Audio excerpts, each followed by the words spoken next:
হলে আখিরাতের জন্য। বলুন না সুবহানাল্লাহ। বলো এখানে কি আবার করছে?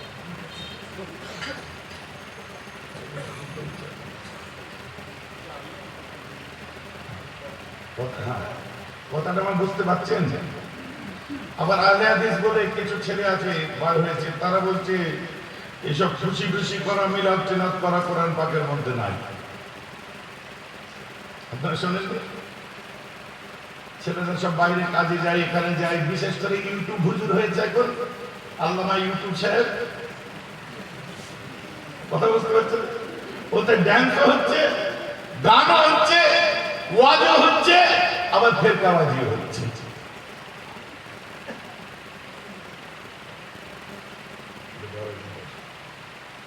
ওই দেখার পরে বলছে এই দেখে সব করতে নিয়ে আমার কাছে দলিল আছে, দেখবি দেখবি। ইউটিউব চালিয়ে দিল, ইউটিউব। হ্যাঁ বোকা, 27 বছর 28 বছর ধরে যারা আমরা কোরআন হাদিস পড়ছি, আমরা মৌলানা হতে পারলাম না। তুই শেখের কাজ করে মৌলানা হয়ে গেলি, তুই রঙের কাজ করে মৌলানা হয়ে গেলি, তুই মার্বেলের কাজ করে মৌলানা হয়ে গেলি, তুই সোনার কাজ করে মৌলানা হয়ে গেলি, তুই রাজমিস্ত্রির কাজ করে মৌলানা হয়ে গেলি, তুই আপনার কি মানে কাপড়ের কাজ করে মৌলানা হয়ে গেলি। কথা বুঝতে পারছি? 2-4টা ব্যবসা বাণিজ্য করে তুই মৌলানা হয়ে গেলি, আর আমরা ঘাস কাটছাম এতদিন ধরে। ইউটিউব থেকে যদি মৌলানাই হয়ে যেতিস, তাহলে তোর আব্বার জানাজাটা তুই পড়া না, তোর দাদার জানাজা তুই পড়া না, এদেরকে নিয়ে টানাটানি করিস কেন? না, মৌলানারা কি বলছে দেখুন। মৌলানা দেখুন, আহলে হাদিসদের মৌলানা তাদের মতো বলবে, রাফেজিদের মৌলানা তাদের মতো বলবে, খারেজিদের মৌলানা তাদের মতো বলবে, শিয়াদের মৌলানা তাদের মতো বলবে, আহলে তাশাইয়ুদের মৌলানা তাদের মতো বলবে, ইসনা আশারাদের মৌলানা তাদের মতো বলবে, মুতাজিলাদের মৌলানা তাদের মতো বলবে, জাহমিয়াদের মৌলানা তাদের মতো বলবে, মুজাসসিমাদের মৌলানা তাদের মতো বলবে, আহলে তাশাইয়ুদের মৌলানা তাদের। 73টা ফিরকা নেই, 73টা দল আছে না নেই? এই 73টা দলের মৌলানা 73 রকম ভাবে বলবে, তো 73টা বাপ ডাকতে ডাকতে তো তুমি নিজের বাপের নাম ভুলে যাবে। কথাটা বুঝতে পারছেন না? ইউটিউবে তুমি যার বক্তব্য শুনছো, শুনে বলছো যে আহলে হাদিস, গায়রে মুকাল্লিদিন, না বোরা, না খোজা, না শিয়া, না মুতাজিলা, না জাহমিয়া, সবাই দেখবে পাগড়ি মাথায়, টুপি মাথায়, সুন্দর করে দাঁড়িয়ে রেখে ওয়াজ করছে। সবারটা শুনবে না? আমরা সবারটা শুনবো না। আমরা শুনলে বসিয়াটা লামারটা শুনবো, আমরা শুনলে নেসারুদ্দিন সিরাবিকটা শুনবো, আমরা শুনলে ডক্টর শহীদুল্লাহটা শুনবো, আমরা শুনলে আশিক রাসূল ছোট হুজুরের কথাটা শুনবো, আমরা শুনলে পীর আল্লামা সাইফুদ্দিন সিদ্দিকীর কথা শুনবো, আমরা শুনলে পীর আল্লামা নুরউদ্দিন সিদ্দিকীর কথা শুনবো, আমরা শুনলে মুজাদ্দিদ জামানের যোগ্য আওলাদদের কথা শুনেছি, যারা আলিম ওলামাদের কথা শুনেছি শুনবো, আমরা শুনলে নহজুরের কথা শুনেছি শুনবো, আমরা শুনলে সেজ হুজুরের কথা যারা শুনেছেন সেই অনুযায়ী চলবো, আমরা বড় হুজুরের কথা যারা শুনেছি সেই অনুযায়ী চলবো, আমরা মুজাদ্দিদ জামানের মেজো সাহেবজাদা মুফতি আজমের যারা হাতে মুরিদ এখানে অনেক বসে আছে, যার কথা শুনেছি তারটা শুনবো।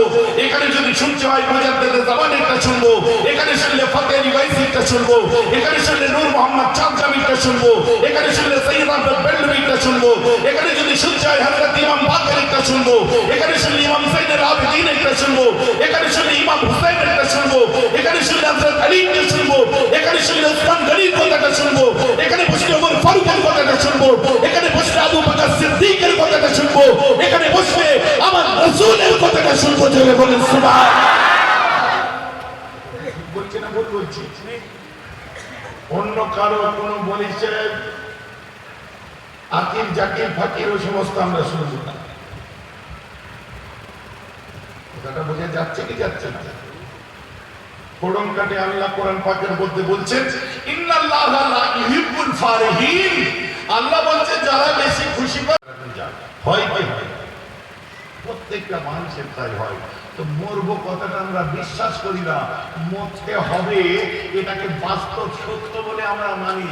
যেমন ধ্রুব সত্য, তেমন মরবো এটা একদম বাস্তব সত্য কথা বলে মানি। কিন্তু মরবো কথাটা বিশ্বাস করতে পারি না।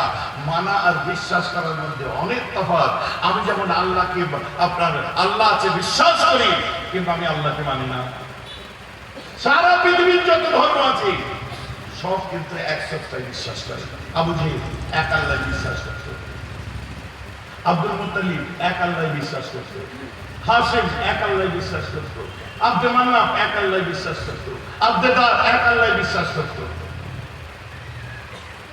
কথা বুঝতে পারছেন? সারা পৃথিবীর যত ধর্ম আছে সব কিন্তু এক আল্লাহ বিশ্বাস করে। সবার থেকে আমাদের তফাৎ কোথায়? সবার সঙ্গে আমাদের তফাৎ কোথায় হলো? যে ওদের বিশ্বাসটা ধ্রুব সত্য বলে বিশ্বাস করে, আর আমরা যে বিশ্বাসটা করি আল্লাহকে, ওটা সত্য, আল্লাহ আছেন, এটা ইয়াকিন ইকরার দুটো করে বিশ্বাস করি। জোরে বলুন সুবহানাল্লাহ। বাকিরা সুবহানাল্লাহ বলছে কেন? বলছে না কেন? পয়সা বেশি জমে গেছে? আপনাদের আল্লাহ আলাদা আছে নাকি ভাবছেন হুজুরকে পয়সা দিতে হবে, হুজুর বকুক, আমাদের বলতে হবে না? নাকি ভাবছেন একটু স্ট্যান্ডার্ড হয়ে গেছি, বিশাল কিছু হয়ে গেছি? না, আল্লাহর কাছে যত ছোট হয়ে আমরা আল্লাহর নাম মুহাম্মদের সাথে যাবো, আমাদের জন্য তত ভালো। সে পীরজাদা হও, সাধারণ মানুষ হও, খোদার নাম মুহাম্মদের সাথে না নিলে কোনো উপায় নেই আমাদের। যত বড়ই হুজুর হয়ে যাওয়ার, যত বড়ই পীরজাদা বিশ্বাস হও, আর তুমি যতই সাধারণ মানুষ হও না। হুজুর মনে মনে নিচ্ছি, মুখে নিলে তোমার বউকে তুমি ভালোবাসো, মনে মনে ভালোবাসো জানে না, তারপরে বউ অবজেকশন দেয় কেন? তুমি আমার জীবনে বলেছ আমি তোমায় ভালোবাসি। কথাটা মনের মতো হলো না? প্রত্যেকটা বাড়ির বউকে জিজ্ঞেস করো, তুমি আমায় বলেছো কোনোদিন তুমি আমায় ভালোবাসো? সেই সকালে বেরিয়ে যাওয়ার, রাত্রেবেলায় ফিরো, কোথাও নেই, বার্তা নেই, ফোন নিয়ে ঘাঁটতে ঘাঁটতে ঘুমিয়ে পড়ো, তুমি আমায় কিচ্ছু ভালোবাসো না। না, আমি তোমায় খুব ভালোবাসি। জীবনে বলেছো ভালোবাসি?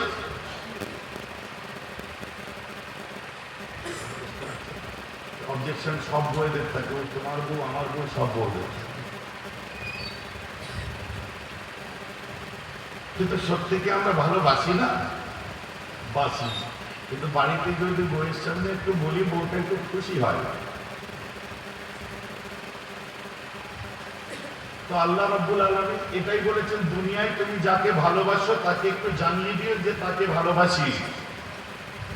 আর আমার রাসূল বলছে যে যে যাকে ভালোবাসবে আল্লাহ তার সঙ্গে তার হাসর করবে।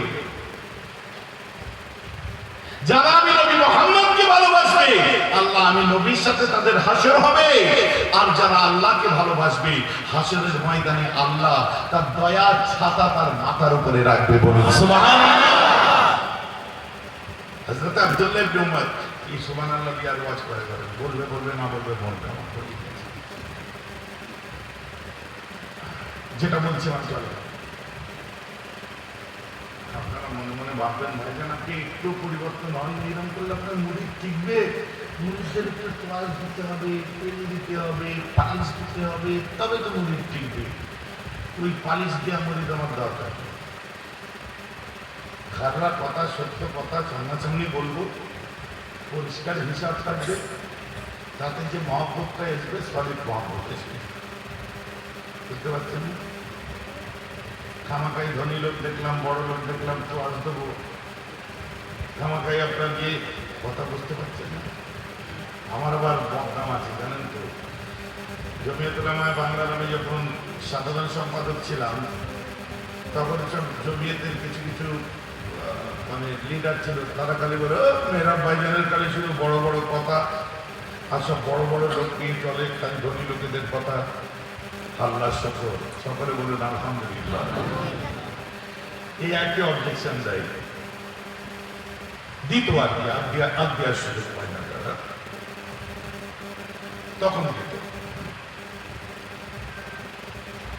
আমি তার উত্তর কি দিতাম জানেন? তার উত্তর দিতাম, তুই ধনী লোক হসবি কেন? তুই বড় মানুষ হসবি কেন? আল্লাহ বারণ করেছিল। তুমি বড় মানুষ, ধনী মানুষ, তুমি শিক্ষিত জ্ঞানী হওনি কেন? তোমার আব্বাকে ছোটবেলায় স্কুল যাওয়ার সময় পায়ে দড়ি দিয়ে বেঁধে রেখেছিল? তোমার আব্বাকে সমাজে মাথা তুলে দাঁড়ালে বলেছিল মাথা কেটে ফেলে দেবো? তোমার মাটা বাপটা ছোট থেকে লেখাপড়া কর, ব্যবসা কর, বাণিজ্য কর, এই কর সেই কর, আর তুমি সেই পুরনো কুড়ের জড়, সেই ভাঙা সাইকেল নিয়ে সবজি দিয়ে সেই যে যেতে হাঁটে একেবারে সেই ভাঙা সাইকেল দিয়েই যাও। একটু মন নেই, মানসিকতা নেই, ডেভেলপ করি। কথা আমার বুঝতে পারছেন? আল্লাহ সুযোগ দেয়নি, আল্লাহ মুখের দিক ফিরে তাকাচ্ছে না। কুড়ের জ্বর, অলসের জ্বর, আল্লাহ এমন টাকা তাকিয়েছে যে তুই খাটিস না, আল্লাহ তোকে তাও খাওয়ায়। তুই যদি ভালো করে খাটতিস তোরও 4 তলা বিল্ডিং হতো। খারাপ লাগছে নাকি শুনতে? প্রথমে আমি তার জবাব এইভাবে দিই যে তোমাদের মতো ওই পিছনে বদনাম করা নিকাপ্পা মানুষদের সঙ্গে আমার চলা সম্ভব নয়। আর তুমি নিজে বড় হতে পারোনি কেন? আগে তার জবাবটা নিজের কাছে দেখো। কথাটা বুঝতে পারছেন? আমাকে বলতো যখন আমি তখন খুব মজা নিয়ে নিয়ে করতাম। পালিশ মারামারির কোনো ব্যাপার নেই আমার কাছে, স্ট্রেট ফরওয়ার্ড মুজাদ্দেদে জামান কি ইতিহাসের কথাই দেখেছি। মুরিদকে গুছিয়ে রাখতে হবে বলে, মুরিদ মুতাকে দিন ঠিক রাখতে হবে বলে তাসাউফের ত পর্যন্ত জানি না, ইলমে মারিফাত কি জিনিস একবার বসে আমরা শিখলামও না। হঠাৎ করে আমার সাম্রাজ্য বাঁচিয়ে রাখতে হবে বলে একে তাকে হুকুম করে দিয়ে বাবা জিকির চালিয়ে যাও, ও কারবারও আমার নেই। প্রকৃত আল্লাহওয়ালা যারা জিকির আজকার করিয়েছে তাদের জন্য সাজি, এখনো যারা করে তাদের জন্য সাজি। মুরিদ পটাবার জন্যও কি লাভ? তোমার ওখানে একটা, এখানে একটা, সেখানে একটা, দরকার নেই। যারা মুফতি আজমের কাছে গেছেন আপনাদের চোখ সাক্ষী আছে যে নিজের বাচপানা শৈশব থেকে নিয়ে জওয়ানিটা দাদু যাই যতদিন হায়াতে ছিল তার সোহবতে কাটিয়ে দিয়েছি, আপনারা তার সাক্ষী। অতএব হুজুর কেবলার কাছে যে যে জিনিসগুলো শোনার বোঝার, আল্লাহ খুব ভালো বোঝার ক্ষমতা দিয়েছে। মেজ হুজুরকে বেশি ভাঙাবেন না, মেজ হুজুর বেশি ভাঙাতে যাবেন না। মেজ হুজুর মুফতি আজম ছিলেন, আপনার কোয়ালিফিকেশনটা দেখে নিয়ে মেজ হুজুর বানাবেন। মেজ হুজুর তাসাউফের উচ্চ বর্গের মানুষ ছিলেন, আপনার নিজের গুরুত্ব হাইসিয়াতটাকে আগে দেখে নেবেন। মেজ হুজুর কেবলার মুরিদ মুতাকে দিন যারা ছিলেন, ডক্টর শহীদুল্লাহ থেকে আরম্ভ করে বর্তমান ডাক্তার, আগে দাদা হুজুরের ডক্টর শহীদুল্লাহ ছিলেন। মেজ হুজুরের মুরিদ মুতাকে দিন যারা ছিলেন, বদরুদ্দিন আজহারি সাহেব রহমাতুল্লাহ আলী থেকে আরম্ভ করে, হুমায়ুনের সুফি আমির আলী সাহেব রহমাতুল্লাহ থেকে আরম্ভ করে মুফতি আজমের যত বড় বড় খোলাফা মুরিদ মুতাকে দিন ছিলেন, তাদের মুখে যে সব কথা সাজে, তুমি ছেলে হও, আওলাদ হও, ভক্ত হও, মুরিদ হও আর বেরাম সিদ্দিকী হও, তুমি যদি সেই সোহবতটা নাও, তুমি যদি সেই তাসাউফের চারটে তরিকার যদি মুকাম্মাল না হও, তুমি যদি চরম উচ্চ বর্গের না হও, তোমার যদি লতিফা সম্পর্কে জ্ঞান না থাকে, তোমার যদি তাসাউফ সম্পর্কে জ্ঞান না থাকে, ইলমে মারিফাতের এথিক্স যদি না জানা থাকে, তোমার দ্বারাই কিচ্ছু হবে না।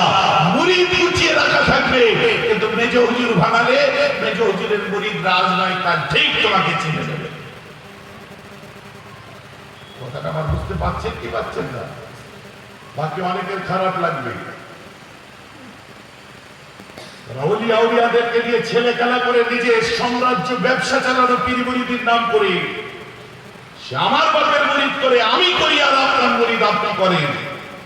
ন্যায় নিষ্ঠার জন্য সত্য কথা বলেছি, অনেকটা পক্ষে থাকবে, বিরুদ্ধে যাবে, অনেকটা কাউকে ভালো লাগবে, কাউকে খারাপ লাগবে, অনেকটা আপনার মত থাকবে, অনেকে আপনার মত থাকবে না, তাতে আমার কিচ্ছু চাই আসে না।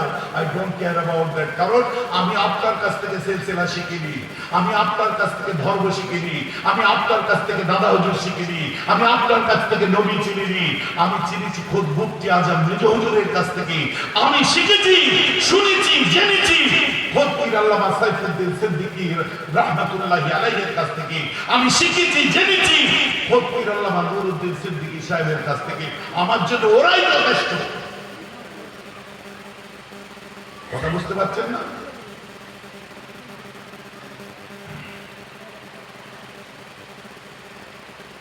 আমার ভাইরা, তো আমাকে এরকম অবজেকশন মাঝে মধ্যে আগে যখন সংগঠন করতাম দিত, তবে আমার সামনে বলতো না, পিছনে কথাবার্তা সব আলোচনা হতো। আমি আলহামদুলিল্লাহ, কিন্তু আমি পিছনে কথা বলা তো পছন্দ করি না, মুখ ঢুকে চিৎকার করে বলা পছন্দ করি। তো আল্লাহ তাআলা প্রত্যেককে মৌকা দেয়। আজও আমার যুবক ভাইরা এখানে বসে আছে, আল্লাহ তাআলা মৌকা দিয়েছে, খাটার টাইম এটা খাটো, নিজের মাইন্ডকে সেট করো। ওই ফুট করে যে 30 টাকা বাঁচলে লটারি কিনে নিয়ে চলে আসবো, আর ওই লটারির টিকিটে বাঁচলে বাঁচবে, না বাঁচলে গেল। 20,000 জমিয়েছো, আর 20,000 নিয়ে তুমি জুয়া খেলতে চলে গেলে। কথাটা আমার বুঝতে পারছেন না? 1 লাখ জমিয়েছো, জুয়া খেলতে চলে গেলে, আর তুমি লাস্টে বড় হতে পারলে না। মেয়েরা মজুরের শুধু বড় লোকেদের সাথে চলা। তোমার কথায় মূল্য দেয় কি? তোমার গুরুত্ব দেয় কি? হু আর ইউ ম্যান? কে তুমি?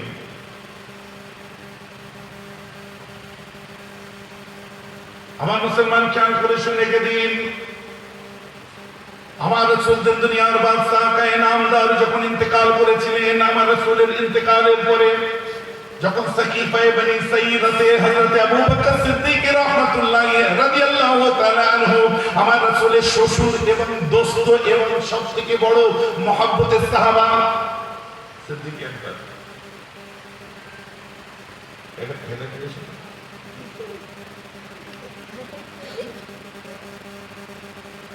আসসালামু আলাইকুম হুজুর, ভালো আছেন? হ্যাঁ ভালো আছি হুজুর, দোয়া করবেন। কিন্তু রাত ধরে এখন দোয়া বেরোবে ওয়াজ করার সময়। আমি যদি আমার ফোনের টাইম ঠিক করে দিয়েছে 7টা থেকে 9টা। সাকিফায়ে বনি সাইয়্যিদাতে আল্লাহ রাসূল ইন্তেকাল করলেন। নবীর কাছে কারা ছিলেন?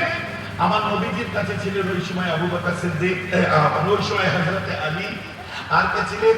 ফজল বিন আব্বাস, আর কে ছিলেন? কাসম বিন আব্বাস, আর কে ছিলেন? দুজন আনসারী সাহাবা। একজনের নাম হলো আউস বিন খুলি, আর একজনের নাম হলো হযরত সাকারা। বুঝতে পারছেন? কোনটি আছে বলে তো কথা ওই দূরে দেখবি আমার দিকে।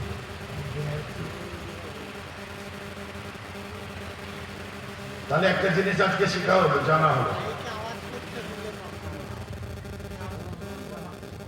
একটা জিনিস আজকে জানা হলো কি, আমার নবীজি যখন ইন্তেকাল করেন, আমার নবীজির ঘরে কে ছিলেন? 5 জন ছিলেন। এই 5 জনের মধ্যে হযরত আউস বিন খুলি ছিলেন, আনসার সাহাবা। খেয়াল করে শুনেন,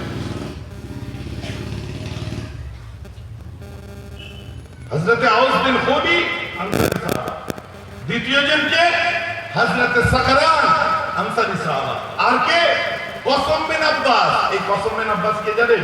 আমার নবীজি যার কথা বলতেন, আমার হুবহু আখলাক, আদব, চরিত্রে, দেখতে, চলনে, বলনে আমার সঙ্গে আমার ছোট চাচার ছেলের সবথেকে বেশি মেলে। আর ওই ছেলেটার নাম হচ্ছে কসম বিন আব্বাস। বলেন না সুবহানাল্লাহ। কসম বিন আব্বাস কি করেছিল জানেন? আমার নবীজির কবরে 5 জন নেমেছিলেন, হযরত আলী, ফজল বিন আব্বাস। এই ফজল বিন আব্বাসকে এই কসম বিন আব্বাসের বড় ভাই হযরত আব্বাস রাদিয়াল্লাহু আনহু বড় ছেলে, আর কসম বিন আব্বাস ছোট ছেলে। 3 জন, আলী, ফজল বিন আব্বাস, কসম বিন আব্বাস। ঠিক আছে? আর কে ছিলেন? আউস বিন খুলি কবরে নেমেছিলেন। আর কে? হযরত সাকারা। এই 5 জন। আমাদের আয়েশা উনি ছিলেন, উনি তো কবরে নামতে পারবেন নিয়েছেন।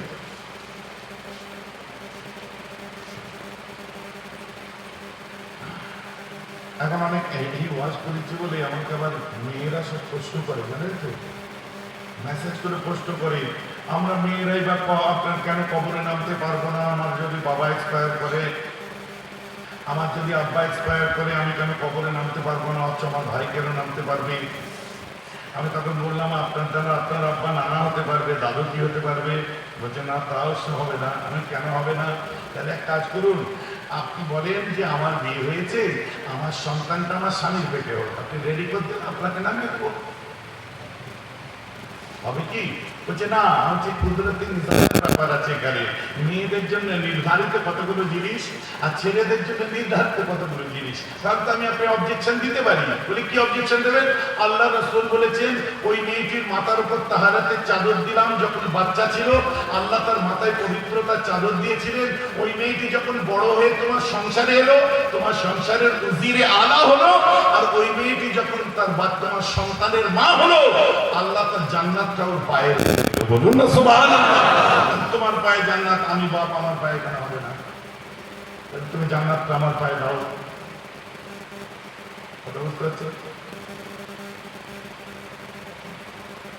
বলেছেন না ভাইজান, আমি যে আল্লাহ চুপ করে দিয়ে আমি দাম। আমি মেহরাব সিদ্দিকীর জান্নাত তোমার মতো নারী জাতির পায়ের তলায়, এর থেকে বড় সৌভাগ্য তোমার কি হবে? তুমি মেয়ে হয়ে জন্মেছো, শুকরিয়া করো, কারণ মেহরাব সিদ্দিকীর জান্নাত তোমার মতো কোন নারীর পায়ের তলায়। এখানে যত হম্বি তম্বি করছি আমরা, যারা বসে আছি, সমস্ত মানুষেরই জান্নাত আল্লাহ দুনিয়ায় নারী জাতির পায়ের তলায় দিয়েছে। সেটা প্রত্যেকের মা। এর থেকে বড় সন্তুষ্ট হওয়ার, এর থেকে বড় সুখবর আছে কি? আল্লাহ রাসূলকে যে বললেন, হুজুর ছেলেদের জন্য জুমা আছে, ছেলেদের জন্য ঈদাইন আছে, আর আমাদের জন্য কিছুই নেই হুজুর, আমাদের ইবাদত কম পড়ে যাচ্ছে। আল্লাহ রাসূল বলছেন, শোনো, আল মারাতু ইযা সাল্লাত খামসাহা, ওই মেয়েটি ইযা সাল্লাত খামসাহা ওয়া সামাত শাহরাহা, এবং সে যে 5 ওয়াক্ত নামাজ পড়লো এবং 1 মাস রোজা রাখলো, ও আতাআত বালাহা, এবং সে তার স্বামীর ঘরে সুন্দর করে খেদমত করে সংসার করলো, কেবল স্বামীর সংসার না, নিজের সংসার। আর কি ও আসানাত ফুরজাহা, এবং তাদের নিজের সতীত্বকে সে বজায় রাখলো, রক্ষা করলো। ফালতাদখুলিল জান্নাতা ইয়াওমাল কিয়ামাতি বিআইয়ি আবওয়াবিন শাআ, ওই মেয়েটি এই কটা মাত্র কাজ, নামাজ পড়া, রোজা রাখা, ঠিক আছে, আর কি সংসারে খেদমত করা, স্বামীর খেদমত করা, নিজের সংসারে, আর কি নিজের সতীত্ব, নিজের আব্রুকে ঠিক রাখা। এই কটা জিনিস যদি করতে পারে, আমাদের ঈদ আছে, কুরবান, আপনার বকরি ঈদ আছে, আমাদের কি বলে জুমা আছে, আমাদের এই আছে, ওই আছে, সব। জুমা বলতে গেলে আমাদের জুমা আছে। আবার জুমা যখন আমরা পড়ছি, জুমা কিন্তু এই গ্রামে জুমা চালু হলো, কোরআনে হাদিসে কিন্তু গ্রামে জুমার কথা লেখা নেই। কথা বুঝতে পারছি? জুমার নামাজ গ্রামে জুমা পড়তে হবে লেখা নেই, জুমা শহরের জন্য, এবং শহরের জন্য জুমা করলে জোহরের 2 রাকাত নামাজকে কমিয়ে দেওয়া হলো। বুঝতে পারছেন আপনারা? আর জুমার দিনে 2টো আযান করা হলো। সারা দিনে প্রতিদিন যত আযান হয়, জুমার দিনে একটা আযান বেশি, তাই তো? এই আযান নবীজি চালু করেননি, আবু বকর চালু করেননি, ওমর ফারুক রাদিয়াল্লাহু তাআলা আনহুমা, এনারা দুজনের কেউ চালু করেননি। মাত্র জাহরানের মধ্যে এই জুমার দ্বিতীয় আযানটা চালু করেছিলেন হযরত ওসমান গনি। বুঝা যাচ্ছে তো? এই জুমার যে দ্বিতীয় আযান,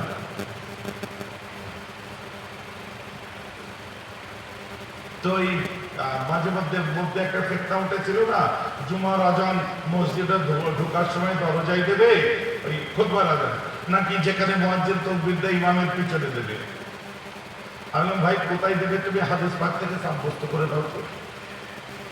আমি করে দেবো। তুমি করে দিলে আমি তো তোমার গোলাম হয়ে যাবো। যখন বললাম আমি করে দেবো, আমি বুঝিয়ে দিলাম আমি কত দূরের মওলানা। কারণ জুমার আযান যে দ্বিতীয় আযান যেটা হয়, ওটা তো ওমর ফারুকের জমানায় চালু হয়েছে। নবীজির জমানায় জুমার আযান ঠিক আপনার খুতবার প্রাক্কালে আযান দিত, খুতবা হতো, নামাজ হয়ে যেত। তো অনেকে বুঝে উঠতে পারতো না, কেউ সুন্নত নামাজ পড়বে সেই সময়টা পেত না, তাই আপনার দখলের মসজিদ পড়বে সে আপনার সময় পেত না, অনেক কিছু ব্যাপার থাকে। তাই আর এদিকে ওই জুমার দিনে আযান যখন ওখানে হতো, এদিকে ওমর ফারুক ওসমান গনি নিজের বাড়ির ছাদের উপর একটা আযান দিয়ে দিত। তারপরে ওসমান গনি ব্যাপারটাকে যখন উপলব্ধি করলেন, যে জুমার আজান থেকে খুতবার মধ্যে একটা টাইমের প্রয়োজন আছে, যে টাইমটা মানুষ ফজরের কাজা নামাজটা পড়ে নিতে পারবে আগে, বা যে টাইমটা সে আপনার সুন্নত করতে পারবে, যে টাইমটা, কথা বলতে পারছেন, আপনার ধরেন জুমা ছেড়ে গেল, আপনার ধরেন জুমা ছেড়ে গেল, 3টে জুমা ছেড়ে গেলে এই হয়ে যায় সেই হয়ে যায়, অনেক কথা শুনেছি আমি, ব্যাপারটা হালকা করে দিচ্ছি না, জুমা আমাদের প্রত্যেককে পড়তে হবে, কথা বুঝতে পারছেন। সাপোজ আপনার অসুস্থতার জন্য, শরীরের জন্য আপনি জুমা পড়তে পারলেন না, আপনি জোহরের নামাজ পড়ে দিন, জুমা হয় না বলে ঘরে যে আপনি জুমার মতো করে 2 রাকাত পড়বেন হবে না। জুম্মার দিনে কেন 2 রাকাত পড়বো না? আল্লাহ তো জুম্মার দিনে পান না 2 রাকাতের, আমি 4 রাকাত কেন দেবো? কথাটা আমার বুঝতে পারছেন কি পারছেন? আল্লাহ তো জুম্মার দিনে পান না 2 রাকাত, আমি 4 রাকাত কেন দেবো? আমি 2 রাকাতই পড়বো না, হয় না। আল্লাহ রাব্বুল আলামিন জুমার দিনে আমার নবীজি যে জুমা শহরের ক্ষেত্রে 2 রাকাত নামাজ পড়েছিলেন আর খুতবা শোনাকে ওয়াজিব করে দিয়েছিলেন, এই 2 রাকাতের সওয়াব 2 রাকাত খুতবার মধ্যে, 2 রাকাত নামাজের মধ্যে, বলেন না সুবহানাল্লাহ। ভাইজান বোঝা যাচ্ছে তো নাকি? এই কি চেয়ারে ঝুলে চলে যাচ্ছে কেন? কত বড় বসেছে ভাই, যে আমার কথা আপনারা বুঝতে পারছেন? বিরক্ত লাগছে? বিরক্ত হয়ে চলবে না, কারণ স্পিড জজবার মধ্যে মধ্যে একটু কিছু কিছু জ্ঞানের কথা ওই বাচ্চা বলে থাকে, যেটা আমার স্টাইল। দেখুন, আমার নবীজির জানাজার নামাজ কে পড়িয়েছে, কারা জানেন না হাত ধরে বলে দেখানো তো। নবীজির জানাজার ইমাম কে হয়েছিল, কারা জানেন না হাত তুলে দেখানো তো। মাশাআল্লাহ, হাত নামান। তাহলে বহু মানুষের জানা নেই। আরে বাবা, বহু হুজুরের জানা নেই, শুনে রেখে দেন, সাধারণ মানুষ তো দূরের কথা। আমার, হ্যাঁ গো, ইন্টারেস্টিং ব্যাপার, আমার নবীজির জানাজার নামাজই হয়নি। আমাদের যেমন এই যে জানাজার নামাজ হয়, আল্লাহ রাসূলের ইন্তেকালের পরে নবীজির এইভাবে জানাজার নামাজ হয়নি, কারণ নবীজি যেখানে ইন্তেকাল করেছিলেন ওই ঘরটা আম্মা জান আয়েশার ঘর ছিল, আর ওই ঘরই আমার নবীজির কবর হয়েছে। ওটাকে রিয়াজুল জান্নাহ বলা হয়ে থাকে বর্তমানে। নবীজি বলে গেছে নবীজির জানাজা, আরে কেন হয়নি? হুজুর নবীর জানাজা হয়নি। তুমি এক কাজ করো মনি সাহেব, নবীর যখন জানাজা হয়নি তাহলে তোমার জানাজা করতে বারণ করে দাও, নবীর সুন্নাত আদায় হয়ে যাবে। বুঝতে পারছো? নবীজির সুন্নাত আদায় হবে না, আমার জানাজা করতে হবে। তুমি কোন ক্ষেতের মূলক? নবীর জানাজা হয় না, তুমি কেলাম সাহেব এসে গেছে যে তোমার জানাজা করতে হবে? কত দরের মানুষ তুমি? আল্লাহ রাসূল ইন্তেকাল করলে সোমবারের দিন, আর আমার রাসূলের জানাজা হলো, আমার রাসূলকে কবরে রাখা হলো কিবার? বুধবারের দিন। আমার বড় চাচা যান হুজুর পীর কেবলা ইন্তেকাল করলেন সোমবার ভোরবেলায়, আর কবরে রাখা হলো কবে? বুধবার। এইবার বলি সাহেব ফতোয়া দেব, দেখুন মরেছে 2 দিন রাত্রে পয়সা টয়সা ইনকাম করবে, তারপর জানাজা হবে, কবর হবে। আয় বেটা, আমার চাচার নাই জানাজা হবে, পয়সা ইনকাম করব। আমার আব্বা না হয় ইন্তেকাল করলেন শুক্রবারে, মাটি হলো রবিবারে। আমরা না ইনকামের জন্য করলাম, তো নবীজির কি ইনকামের দরকার ছিল? আমার কথাটা বুঝতে পারছো? ব্যাপার তোমাদের বুঝতে হবে, কারণ আল্লাহ রাসূলকে দেখার জন্য দূর দূর থেকে 1,40,000 সাহাবা এসেছিলেন। কত? আর তখন কিন্তু সাহাবায়ে কেরামদের টোটাল রেশিও আধাদি ছিল 1.5 লাখের মধ্যে। তো প্রথমে নবীজিকে দেখতে আসলেন কে? অত্যন্ত কাছের মানুষ, ঘরের মানুষ, তারা দেখলেন নবীজিকে, দেখলে কাঁদছেন, দেখে কাঁদছেন। হযরতে আলী পাশে দাঁড়িয়ে থাকলেন, কিছু দোয়া বললেন, যেগুলো পড়ো, দোয়া শিখিয়ে দিলেন, সেই দোয়াগুলো পড়লেন, আবার বেরিয়ে গেলেন। আবার একদল আসলো, এই দোয়াগুলো পড়ো, পড়লো, বেরিয়ে গেলেন। আবার একদল আসলো, এই দোয়াগুলো পড়ো, পড়লো, বেরিয়ে গেল। তো নবীজির কেউ জানাজার নামাজ পড়াননি, কারণ তার ইমাম কে হবে? সে তো ইমামুল আম্বিয়া, তার আবার ইমাম কে হবে? ইমামুল আম্বিয়া তার ইমাম চলে না। যেমন আমার রাসূল মসজিদুল নববীতে নামাজ পড়াতে আসতে পারছিলেন না, ওয়েট করে করে করে করে আমার রাসূল যখন এসে ইমামতির জায়গায় দাঁড়াবেন, কি তখন দেখা যাচ্ছে আব্দুর রহমান বিন আওফ নামাজ পড়াতে আরম্ভ করে দিয়েছে। আল্লাহ রাসূল এসে যখন সারা পেল যে আমার নবীজি চলে এসেছেন, মাফ করবে, নাউযুবিল্লাহ, আল্লাহ রাসূল দিনদুনিয়ার আল্লাহ গুনাহ খাতা মাফ করুক। তো কোনো এক সময়তে ওমর ফারুক রাদিয়াল্লাহু আনহু মসজিদের ইমামত করতে দাঁড়িয়ে গেছে, আল্লাহ গুনাহ খাতা মাফ করুক। আমার নবীজি এসেছেন, এইখানে একটা জিনিস বিশাল বুঝার আছে। আল্লাহ রাসূল এসেছেন, সাহাবাদের মধ্যে একটু ভেতরে ভেতরে নামাজে একটু লড়ালড়ি উস খুস করলে বোঝা যায় না? দেখবেন নামাজে জামাতে আমরা যারা দাঁড়াই, একটু খুশ খাস করলে, কেউ এসে পেছনে দাঁড়ালে বোঝা যায় কি যায় না? দেখো না, তুমি কি করে জানো যাই কি যাই না? তুমি তো জামাতে নামাজ পড়তেই যাও না। তাহলে যে দেখে নিতে হবে, জানারা যায় তাদেরকে জিজ্ঞেস করো, হুজুর তুমি বলতে কাকে বললেন? সে জায়গা মতো লেগেছে, বলিয়ে হিসাব করে লাভ নেই, কথা হচ্ছে। তো পেছনে এসে কেউ দাঁড়ালে বোঝা যায়, ঠিক আছে? শব্দ একটা খুশবু, আমার রাসূল যখন আসতেন, আমার রাসূলের শরীর মুবারক থেকে একটা অদ্ভুত খুশবু বার হতো, আর এই খুশবু মেশকে আম্বারকে হার মানিয়ে দিত। আম্মা জান আয়েশা যখন কোনো বিয়ে বাড়িতে বা কোনো জায়গায় যেতেন, সব কুরাইশদের আম্মা জান আয়েশা খুব নাজুক কথা বলতেন, খুব ইন্টেলিজেন্ট ছিলেন, ব্রিলিয়েন্ট ছিলেন। ওই আরএসএস এর লিডারগুলোকে আমি বলি যে হযরত মুহাম্মদ সাল্লাল্লাহু আলাইহি ওয়াসাল্লামের বাল্য বিবাহ নিয়ে আপনি বলছেন যে উনি বন্ধুর মেয়েকে বাল্য বিবাহ করেছিলেন, আমি কিন্তু জবাব দিতে আপনার কোনো ইতিহাস বলে আপনার মতো পাগলের মধ্যে দিয়ে গান আমি গাইব না, কারণ আপনি আমাকে ছোট করলে আমি আপনাকে ছোট করবো না। কেন? আপনি যদি অধম হন, আমি কেন উত্তম হতে পারি না? হ্যালো, আপনি যদি অধম হন, তবে শুনুন, সরাসরি বলি, আল্লাহ রাসূলের ওটা বাল্য বিবাহ ছিল না। আম্মা জান আয়েশার গ্রোথ সম্পর্কে আপনারা অনেকে জানেন না। আম্মা জান আয়েশা বালেগ ছিলেন, বালেগ থাকার পরে যেমন আমার দেশে মেয়েদের বিবাহের ক্ষেত্রে আপনার তিনটে ডেট পরিবর্তন করা হয়েছে। এখন আমি যদি জিজ্ঞাসা করি কোনো শিক্ষিত সমাজকে, তো আম্মা জান আয়েশার পার্টিকুলার কত বছর বয়স হলে বিবাহযোগ্য হতেন আপনার হিসাবে বলেন? আপনি কি বলবেন না, মোটামুটি 16 হলে হয়। হ্যাঁ, এই 16 বছর দিয়েও কিন্তু একটা বিশাল আন্দোলন হয়েছিল। আমাদের জন্মের সময়ের কথা আমি বলছি, এটা আমরা আমার বড় চাচা আব্বাজানদের মুখে শুনেছি যে মেয়েদের বিয়ের বয়স 16। মুরব্বীগুলোকে জিজ্ঞেস করি, পরে 16 নিয়ে আবার আপনার কি বলে, আবার পার্লামেন্টে লড়াই হলো, পরে হলো মেয়েদের বিয়ের বয়স 21, 16 থেকে 21-এ গেল।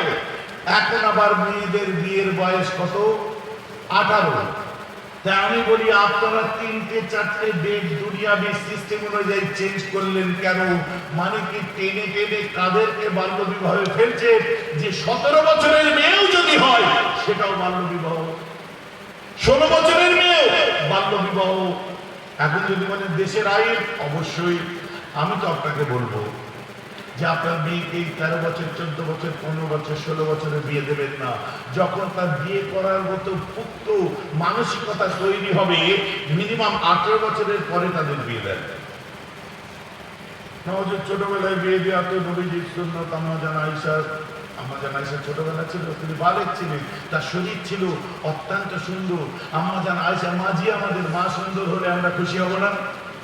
আমরা তো আলবানির দলের লোক নয় গো, আমরা তো আহলে হাদিসদের যে হুজুর আলবানি, নাসিরউদ্দিন আলবানি যাকে বলি, নোট করে নিন। আমার কাছে বইগুলো রাখা আছে, দেখবেন আম্মা জানদের সম্পর্কে নবী ইন্তেকালের পরে তাদের উপরে গলত গলত তহমত লাগিয়েছে। নাউজুবিল্লাহ বলেছেন, সকালে বলেছেন নাউজুবিল্লাহ। তাদের বক্তব্য শুনে আমাদের উচ্চ শিক্ষা নেই। তো আসুন যেটা বলছিলাম, তো আম্মা জান আয়েশা এত ইন্টেলেকচুয়াল ছিলেন, এত জ্ঞানী ছিলেন যে আমার নবীজি যে কাজটা করতেন, আম্মা জান আয়েশা যে কথাটা বলতেন, আম্মা জান আয়েশা এত তাড়াতাড়ি ক্যাচ করতেন, এত তাড়াতাড়ি শুনতেন, এত তাড়াতাড়ি বুঝে নিতেন। আম্মা জান আয়েশা, আমার রাসূলের প্রয়োজন পড়লো আয়েশার মতো একটা মেয়ে দরকার যে আমার ঘরোয়া সুন্নাতগুলোকে বাইরে বলতে পারবে। আমি অনেক হাদিস রিওয়ায়াত করব যেগুলো মুখস্থ রেখে দিতে পারবে। যদি বলেন কেন এর প্রয়োজন, শুনেন। আল্লাহ রাব্বুল আলামিন, আল্লাহ বুখারী শরীফের হাদিস, আল্লাহ রাব্বুল আলামিন আমাদের কাছে কোরআন নাযিল করেছিলেন। বুঝতে পারছেন? একটা সময় আমার রাসূল সাহাবায়ে কেরামদের বলছেন যে এই আমার সাহাবারা, বুখারীর হাদিস, এই আমার সাহাবারা, তোমরা কেউ আমার হাদিস লিখবে না, তোমরা কেউ আমার হাদিস রিওয়ায়াত করবে না। নবীজি বারণ করেছেন কি না? বারণ করেছেন কি করেননি? এটা কতদিন? দীর্ঘদিন ধরে, যার মেয়াদ তাদাদ বলা হচ্ছে দীর্ঘদিন, সাহাবায়ে কেরামরা হাদিস, নবীজির হাদিস লেখা রিওয়ায়াত করা বন্ধ রেখেছিলেন। এখন আমি তো আপনাকে প্রশ্ন করতে পারি, এখন যদি কারো দেমাগ কমজোর হয়, এখন যদি কারো মাথা কমজোর হয়, সেটা ভুলেও যাবে। তাহলে আমার নবীজির ক্ষেত্রে ইন্টেলেকচুয়াল পার্সেন্টের দরকার ছিল কি ছিল না? যদি বলেন কেন হাদিস লেখা বন্ধ রাখতে বলেন আল্লাহ রাসূল, এই জন্যই বন্ধ রাখলেন যে আল্লাহ রাসূলের শেষ হজ করেছিলেন হুজ্জাতুল বিদা। হুজ্জাতুল বিদা করে শেষ হজ করার 81 দিন পরে আল্লাহ রাসূল দুনিয়া থেকে বিদায় নিয়ে ইন্তেকাল করেছে। শেষ হজের 81 দিন পর। আর এই 81 দিন আমার নবীজি কেবল কোরআন পাকের যতগুলো নমুনা, যার যার কাছে 50 জন কাতেবে ওহী, যারা ওহী লিখতেন, নবীর কাছে ওহী আসলে নবীজি বলতেন কখন কোথায়, এরকম 50 জন নবীজির কাছে ছিল যারা কাতেবে ওহী ছিলেন, ওহী লিখতেন। এই 50 জনকে এক জায়গায় করে সব কপি এক জায়গায় করলেন, সূরাগুলোকে নবী আমার সাজালেন। সাজাবার পরে আমার রাসূল দুবার জিবরাইলকে কোরআন মুখস্থ খতম শোনালেন। জোরে বলুন সুবহানাল্লাহ। আবার জিবরাইল আল্লাহ রাসূলকে দুবার কোরআন খতম করে শোনালেন। 81 দিন বেঁচে ছিলেন, অন্য কাজ করেন শুরু করা। এবারে বলবেন হাদিস লেখা কেন বন্ধ হলো? তাহলে কোরআন কোনটা, হাদিস কোনটা, গুলিয়ে যাবে দুটি আর্মি। হ্যালো, ওয়াজ বোঝা যাচ্ছে? পিছনের ভাইরা বুঝতে পারছেন? ও সুলতান যে ঘটনা ভুল হুজুর নিয়ে চলে এসেছে। আমি সুলতান ভালো পারি না, যারা মধুর কণ্ঠে বলে তাদের মুখে সাজাই, আমি মাঝে মধ্যে একটু দিয়ে দিই, খানিকক্ষণ পরে আবার কথার মতো বলি। কিন্তু আপনি বলেন যে কথাগুলো বলছে এগুলো জ্ঞানের কথা না বাজে কথা? জ্ঞানের কথা। তো এগুলো মাথায় রাখার দরকার আছে না নেই? আমাদের এগুলো বুঝতে হবে। যেহেতু দেখুন তো, আমার নবীজি 4 কুরসি আমাদের মুখস্থ রাখা ফরজ। আমাদের তার মুখস্থ আছে 4 কুরসি। নামাজ পড়ছে, রোজা রাখছে, 4 কুরসি কি? মুরব্বীদের জিজ্ঞেস করুন, 4 কুরসি 4 মাযহাব মনে রাখতে হবে না? বলতে কি বলতো না? 4 কুরসি কি? আল্লাহ রাসূলের আব্বা আব্দুল্লাহ 1 কুরসি, তার আব্বা আব্দুল মুত্তালিব 2 কুরসি, তার আব্বা হাশিম 3 কুরসি, তার আব্বা আব্দে মান্নাফ কত কুরসি হলো? এই 4 কুরসি নবীর মনে রাখা হচ্ছে ফরজ।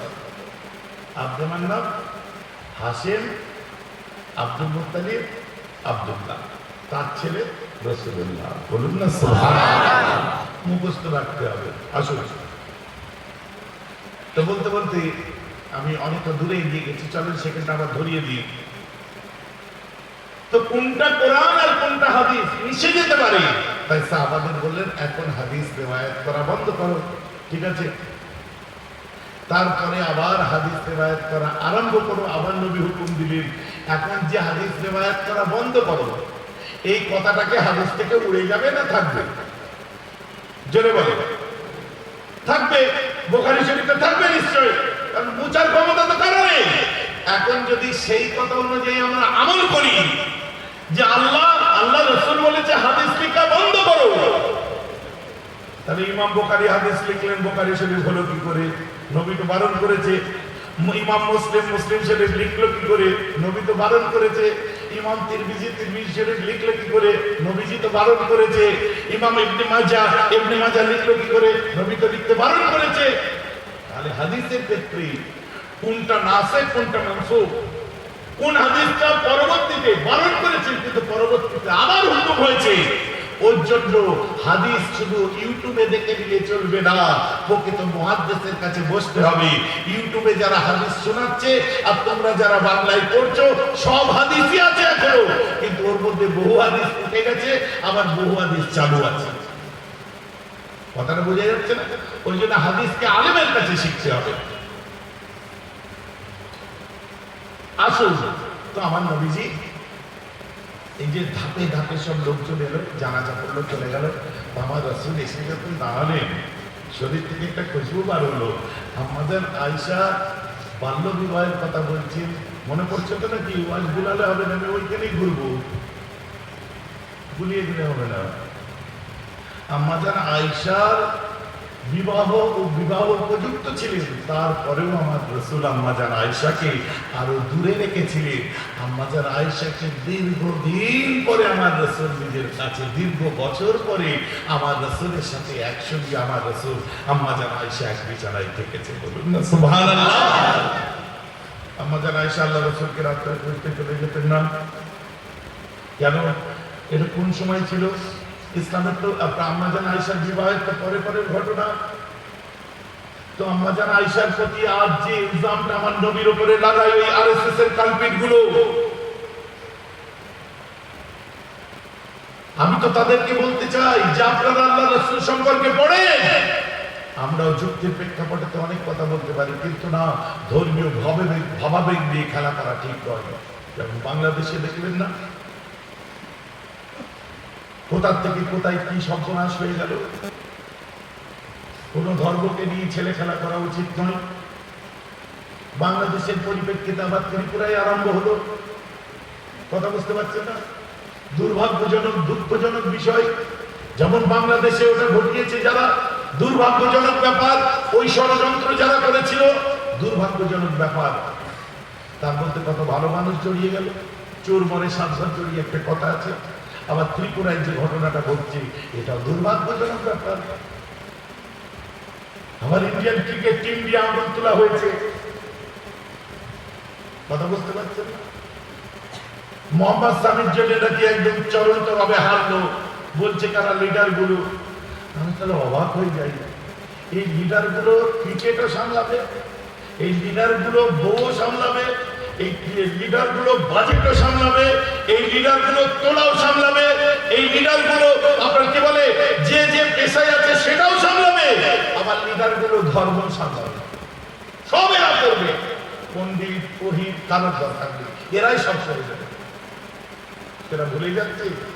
জাহির খানের কথা ভুলে যাচ্ছ, ইরফান পাঠান ভুলে যাচ্ছ, ইউসুফ পাঠান ভুলে যাচ্ছ, আজহারউদ্দিন ভুলে যাচ্ছ। আজকে তোমরা এমন বাজে কাজ করেছো যে তোমাদের জন্য বিরাট কোহলি থেকে বড় বড় প্লেয়ার গুলো তোমাদের বিরুদ্ধে বলছে যে কি আমাদের ক্রিকেটের মধ্যে জাতপাত ছিল না, তোমরা জাতপাত ঢোকাতে এসো না। আজকে লক্ষ্য করে দেখো, আমরা যেমন সচিন তেন্ডুলকরকে দেখি, আমরা গর্বের সাথে বলি, অহংকারের সাথে বলি আমার দেশে সচিনের মতো প্লেয়ার আছে। জন আপনার কি বলে আপনার ব্যাটম্যান যাকে বলে ডন ব্যাটম্যান যাকে পুরস্কৃত করেছে। আমরা বলি আমার দেশে পিসি সরকারের মতো মানুষ আছে। আমরা বলি আমাদের দেশে আপনার রবীন্দ্রনাথ ঠাকুরের মতো মানুষ ছিলে। আমরা বলি আমাদের দেশে বিদ্যাসাগরের মতো মানুষ ছিলে। আমরা বলি আমাদের দেশে বিবেকানন্দের মতো মানুষ ছিলে। তেমন তোমরা কেন বলতে পারো না যে এই দেশেতে এই পীর আবু বকর আছে, এই দেশেতে এই গরিব নওয়াজ আছে, এই দেশেতে এই মুজাদ্দিদ আল ফিসানি আছে, এই দেশে এই মাসুদ রাব্বানি আছে? এগুলো কেন বলতে পারো না? তার মানে তোমরা ধার্মিক নয়। প্রকৃত ধার্মিক যারা হবে, সর্বধর্মে যেমন বাঙালি ধার্মিক যারা আমরা, হিন্দু মুসলমান প্রতিটি জাতি প্রতিটি মানুষকে আমরা শ্রদ্ধা করি। ধর্ম যার যার যে পালন করো, কিন্তু সবার ধর্মকে আমরা সবাই শ্রদ্ধা করি। কথা ঠিক বলছে না ভুল বলছি? আজকে জাতপাত তুলে নিয়ে এলো। দুর্ভাগ্য, বাংলার মানুষকে আজকে রাজনীতি আর আপনার বাংলার মানুষকে ধর্ম যে আছে, আমি যে ধর্মভীরু এটা শিখাতে উত্তরপ্রদেশ থেকে নেতা আসতে হলো। এতদিন ভুলে গেছিল যে আমরা কোন ধর্মের মানুষ। স্বামীজির সাথে আমার কথা হচ্ছিল, দু তিন দিন আগে আমাকে ফোন করেছিলেন আমার খুব প্রিয় মানুষ, সারদা মায়ের যে আতুরঘর রামকৃষ্ণ মিশন, ওটা হচ্ছে ৮ ফুট। তো ওর যে হেড অফ দ্য ডিপার্টমেন্ট স্বামী শান্তানন্দ মহারাজ, তো আমার বিভিন্ন প্রোগ্রামে উনি থাকেন এবং সময় পেলে আমরা দুজনে ফুরফুরা দরবারে উনি চলে আসে, বসে গল্প করি। কথা বুঝতে পেরেছেন? তো কথাই কথাই বলছে আমাদের দুর্ভাগ্য, বলে কি আমরা যেন কেমন হয়ে যাচ্ছি। হ্যাঁ মহারাজ, আমরা সত্যিই যেন কেমন হয়ে যাচ্ছি বলে আমি বললাম। উনি শুনলেন এবং হাসলেন যে দুর্ভাগ্য আমাদের, যে আমাদের বাংলার বাঙালি ধর্মপ্রাণ হিন্দু মুসলিম আমাদেরকে ধর্ম শিখাতে দিল্লি থেকেও আসতে হবে না, দেওবন্দ থেকে কোনো দেওবন্দিও আসতে হবে না, আমাদের ধর্ম শিখাতে ইউপি থেকেও আসতে হবে না, মুসলমানদের কোনো মৌলানাও লাগবে না, আমাদের জন্য মুসলমানদের জন্য পীর আবু বকর আর তার খোলাফা আলেম ওলামারাই যথেষ্ট। তেমনি আমার তো মনে হয় যে বাংলার বাঙালি হিন্দুদের জন্য কি বিবেকানন্দ যথেষ্ট নয়? বাঙালি হিন্দুদের জন্য কি গৌরব মহাপ্রভু যথেষ্ট নয়? বাঙালি হিন্দুদের জন্য আপনার কি বলে স্বামী লোকেশানন্দজি কি যথেষ্ট ছিলেন না? বাঙালি হিন্দুদের জন্য গৌরানন্দ মহারাজ কি যথেষ্ট ছিলেন না? বাঙালি হিন্দুদের জন্য বিবেকানন্দ কি যথেষ্ট ছিলেন না? বড় বড় ঋষি মণিদের জন্মস্থান পীঠস্থান রামকৃষ্ণ পরমহংসদেব থেকে আরম্ভ করে কত বড় বড় ঠাকুরেরা এসেছে যারা বাঙালিদের জন্য বাংলায় কাজ করেছে। আজকে সেই বাঙালি জাতিকে ধর্ম শিখতে যোগীর রাজত্বে তার হনুমান গুলোকে ডেকে আনতে হবে কেন? আমার বাংলার মানুষের জন্য কি মর্যাদা পুরুষোত্তম রাম তার হনুমান যথেষ্ট নয়? যোগীর হনুমান লাগবে। যারা এসে কি করছে হিন্দু মুসলমানের দূরত্ব তৈরি করে দিচ্ছি, যারা কি করছে ভাই ভাইয়ের একে অন্যের পরিপূরক হয়ে আমরা যারা বাঁচছিলাম তারা আমাদের একে অপরের শত্রুতে পরিণত করার বৃথা চেষ্টা করেছি, যার জবাবও তারা পেয়ে গেছে। আমার বুঝতে পারছে তো নাকি বর্বরতা অসংখ্য। ক্রিকেট আজকে ওরা সামলাবে, হ্যাঁ করোনা মঞ্চ ওরা সামলাবে, গো করোনা গো, গো করোনা গো, গো করোনা। দেখেন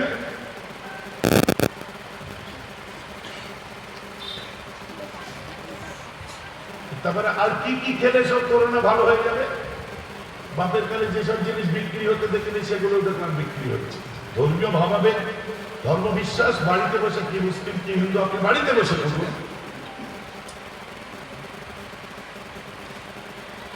বিরক্ত বাবা আর তো মাঠে প্যান্ডেল ছেড়ে এত দূর লোক চলে গেল, আমি তো ঘরে যাবো না নাকি?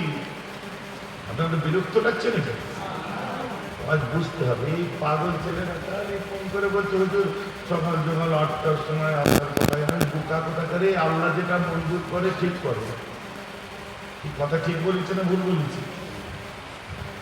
কিছু কিছু বিরক্ত হলে হতে পারে আমি যদি কমিটির লোক যদি হস্ত জলসাই যাবো না, আল্লাহকে আমি কমিটির লোক না। লোক বিরক্ত হলে এটা এইরকম হয়। অত্যন্ত মহব্বতের লোক মহব্বত দেখাতে গেছে, হুজুরের বিশাল মুড়ি দামি হুজুরের বিরাট ভক্ত হয় যেন লোকটা একটু বিরক্ত হচ্ছে, আপনি তাড়াতাড়ি আছেন। আমি তো ওর চিন্তা আপনাই করতে হবে না, আমার শ্রোতা বিরক্ত হলেও আমি বুঝে নেবো আর খুশি হলেও আমি বুঝে নেবো। আপনাকে ওই পণ্ডিতি করে ফোড়ন টাকার দরকার নেই। আমি তো আবার ওই আমার কেউ কিছু শোনাতে এলো হুজুর অমুক হুজুরের ওখানে কি বলছিলে জানেন, আমার রিয়াকশনটা কি ঠিক এইভাবে তাকে দাঁড়ায়। কেন? আমি জানি ও আমাকে এসে বলছে অমুক হুজুরের ওখানে কি হচ্ছিল জানেন, তার মানে সেখানে যেও বলবে মেয়েরা হুজুরের কাছে কি হচ্ছিল জানেন। আমার বলি যে একটা জিনিস হয় না, আমার বাড়িতেও হয় না, সেটা কি বলেন তো? আমার দাদু বলেছিলেন দুটো কথা, একটা অত্যন্ত পারিবারিক মানে নিজের ফ্যামিলি বন্ডিং এর কথা, সেটাও আমি আমল করি যে বাবা মহাব্বতে থাকতে হবে। আর দ্বিতীয়টা বলেছিলেন বাবা কারো গীবত করবে না। এত মানুষ এখানে বসে আছে, ন্যায় সত্য ছাড়া আজ পর্যন্ত আমি চ্যালেঞ্জ করে বলছি হাজার হাজার মানুষ জীবনে আমার মধ্যে কারো গীবত শুনেছেন? জীবনে কারো বদনাম করতে শুনেছেন? হ্যাঁ। ন্যায় নিষ্ঠা অসুল নীতি আদর্শের বাইরে হবে, চোখে চোখ রেখে বিরোধিতা করবে। কারো দাদাগিরি পছন্দ করবো না, কোন লাল চোখকে ভয় করবো না। যেটা নীতি আদর্শতে আটকে যাবে তোমার চোখে চোখ রেখে হাতে হাত রেখে জবাব দিয়ে আসবে। বুঝতে পারছেন? ঠিক আছে। আমাকে গেল ভাইজান এই আন্দোলন হবে, ওই আন্দোলন হবে, অমুক হবে, তমুক হবে, এই সেই হবে, এই হবে। আমি যত মনি সাহেবগুলো সব সংগঠন করেছো সব 100 টাকার স্ট্যাম্প পেপারে লেখো যে আমরা আন্দোলন করতে করতে কোনোদিন কারো কাছে বিক্রি হয়ে যাব না, শপথ করো, তবে তোমাদের সাথে আছি। তা নাহলে তোমরা এগিয়ে যাবে আর সস্তায় নেতাদের কাছে বিক্রি হবে, তোমার পিছনে আমি নেই। তাতে আমার লোক বদনাম করে করুক যে মেয়েরা ভাইকে বলে আন্দোলন করে না। হ্যাঁ, যেটা করার ঠিক করি, কিন্তু এই মুনাফিকদের সঙ্গে আমি করি। আজ এর বদনাম, কাল আর বদনাম, পরশু আর একদিন বদনাম। ভাই কি অবস্থা রে? যে হাল তেরা চাল হয়, মতলব তেরা মাল হয়। কখন কার সাথে মিশছে কোনো ঠিক নেই।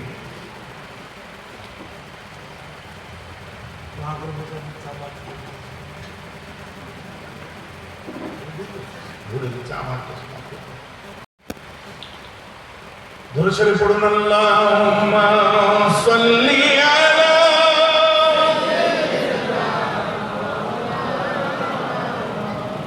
ওয়া আলা আলি।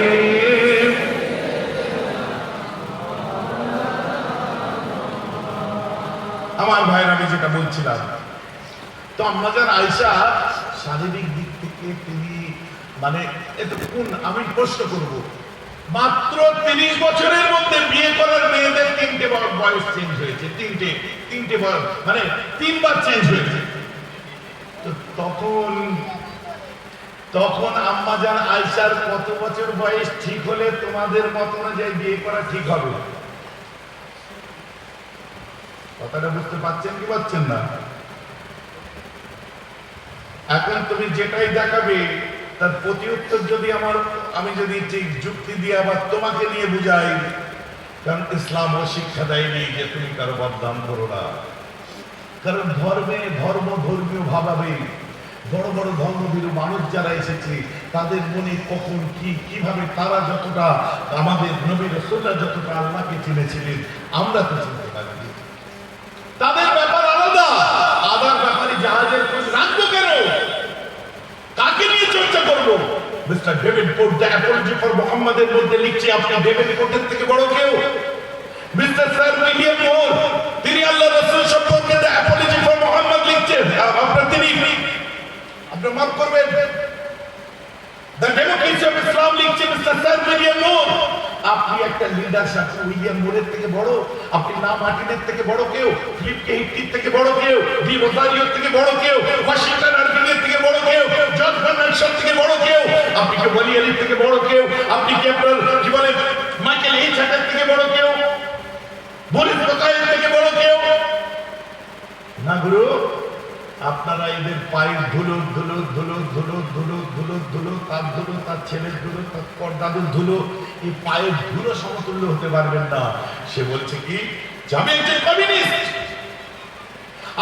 কমিউনিস্ট, কিন্তু ইসলামের নবী মুহাম্মদকে ভালোবেসে তাকে নিয়ে বলতে আমার বড় ইচ্ছা করছে। মানে কি বলে তিনি লিখে দিচ্ছেন, একটা সিরিজ বার হয়েছিল তার মধ্যে উল্লেখ করলো কি, সেই সিরিজের মধ্যে লিখছি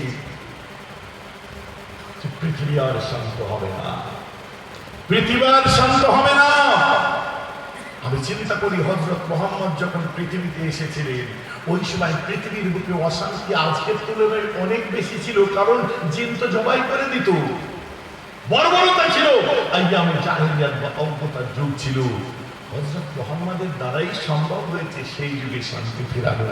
সুবহানাল্লাহ। পরে তিনি লিখছে যদিও আজকের পৃথিবীতে সেই তুলনায় শান্তি অনেক কম, তথাপিও পৃথিবী আর শান্ত হবে না।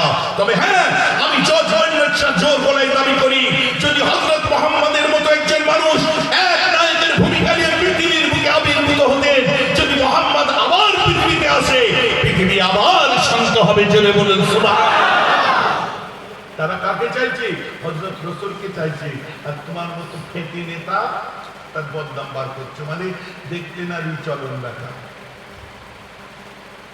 নাচ না জানে আঙ্গানটেরা, কথা আছে না? এসব বাজে বাজে কথাবার্তা বলবেন না। ভোট করে ডিবেটে তুলে দিয়ে কেউ আপনাকে নিয়েও বললে আপনাকে খারাপ লেগে যাবে। সবাই মেহরাব সিদ্দিকী নয় যে আপনি আমাকে ঢিল মারবেন, আপনি আমাকে খারাপ বলবেন, আমি আমার আদর্শের জায়গায় থেকে তার প্রতি উত্তরটা করতে থাকা সত্ত্বেও করতে যে রুখে যাব। যে কি ও অন্যায় করেছে বলে আমিও করব কেন, ও আমার রাসূলকে বলেছে বলে আমিও তার কাউকে বলবো কেন। তথ্য থাকার পরে উঠে যায়, সবাই মেয়েরাজের দিকে নয় কিন্তু।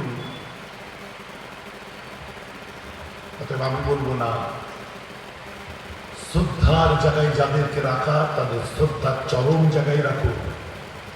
ধর্মকে নিয়ে রাজনীতিবিদদের ছেলে খেলা করা একদম উচিত নয়। কেননা ধর্ম ধার্মিকদের জন্য, ধর্মপ্রিয় মানুষদের জন্য। ধর্ম আত্মিক ব্যাপার, আধ্যাত্মিক ব্যাপার। আধ্যাত্মিক জগতের মানুষ ছাড়া ধর্ম পালন করা সম্ভব নয়। আপনার মতো নেতা কচু বোঝে, কথা বুঝতে পারছেন? আপনার মতো লিডার কচু বোঝে। আমার মুসলমান খেয়াল করে শুনে রেখে দিন, আম্মা জান আয়েশা একটা বিয়ে বাড়িতে গেছিলেন বা কোনো একটা অনুষ্ঠানে গেছিলেন, সমস্ত মেয়েরা যত সব কুরাইশদের বউগুলো এক জায়গায় হয়ে বলছে, আয়েশা তোমার শরীর থেকে একটা অদ্ভুত খুশবু বার হতে আরম্ভ করে।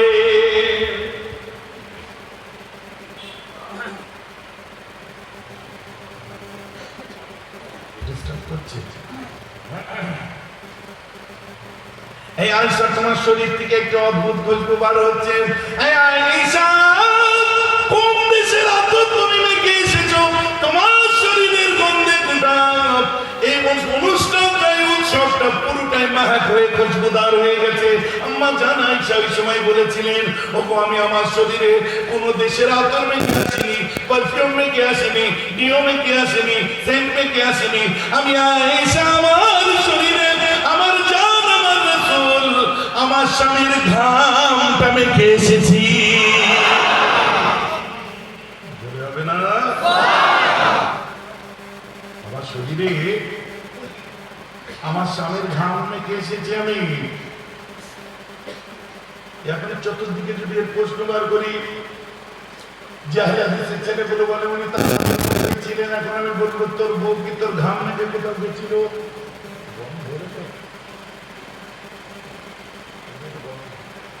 ঘাম মেখে গেছিল।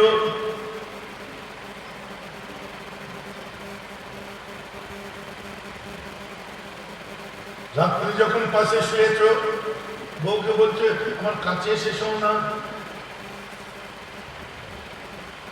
বউ কাছে এসে খানিকক্ষণ শুয়ে গল্প হচ্ছে, কথাবার্তা হচ্ছে। তোমার বোন কেমন আছে, তোমার ভাই কেমন আছে, তোমার বোনাই এসেছিল চলে গেছে, এরকম কথা, অন্য অন্য লাইনের কথা হচ্ছে। বউয়ের মধ্যে বলছে তুমি আর গোল করনি। আমি তোমার বোনের কথা জিজ্ঞেস করছি, তুমি গোসল করার কথা জিজ্ঞেস করছো কেন? না আজকে রোববার তো, রোববার তাই বলছি গোসল করিনি। রোববারের সঙ্গে গোসলের কি ঝেড়ে বলতে পারছে না, তোর গাড়ির বন্ধুবার হচ্ছে। আমি বউ বললে তোর যদি মাইন্ডে লাগে আমি বলতে পারছি না।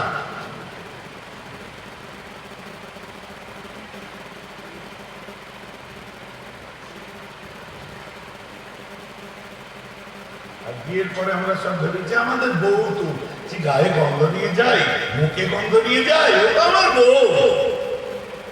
শরীয়ত বারণ করছে, ইসলাম বারণ করছে। আমার রাসূল সারাদিনে 5 বার মিসওয়াক করতেন। জোরে বলুন সুবহানাল্লাহ। আজকে আমার যেসব ভাইরা এখানে বসেছে, যদি ভাই হিসেবে ভালোবাসে আর ওয়াদা করো রাত্রে যখন ঘুমাতে যাবে সুন্নত হিসাবে মিসওয়াক বা ব্রাশ করে তারপর ঘুমাতে যাবে।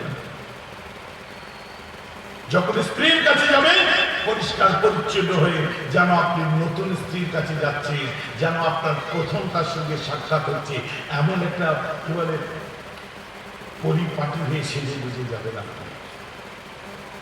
ও সে আমারই তো বউ, আর 3টে ছেলে মেয়ে হয়ে গেছে, এখন আর কি হবে? শরীয়ত বারণ করছে, আমার নবী বারণ করছে।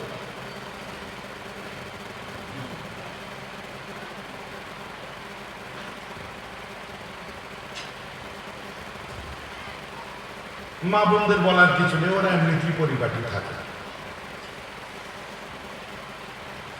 আর মা বোনেরা যেমন করেই থাক, বউদেরকে দেখতেই ভালো লাগে। কথা ঠিক বলছি না ভুল বলছি? তোমারটাকে তুমি দেখবে, লোকেরটাকে দেখতে ভালো লাগে আমি বলছি না। রাত দুপুরে রাস্তার ধারে দাঁড়িয়ে কানে ফোন লাগিয়ে, হ্যালো, ঘুম আসছে না, বলে তোমার কথা শুধু মনে পড়ছে। আরাম তো মনে পড়ছে, এটা 3000 সিসির ইঞ্জিন পাশে চলছে, কত বড় গাড়িটা, 3000 সিসি ছেলে ছেলে ব্যাপার, পাশে চলছে ও বুঝতেই পারছে না।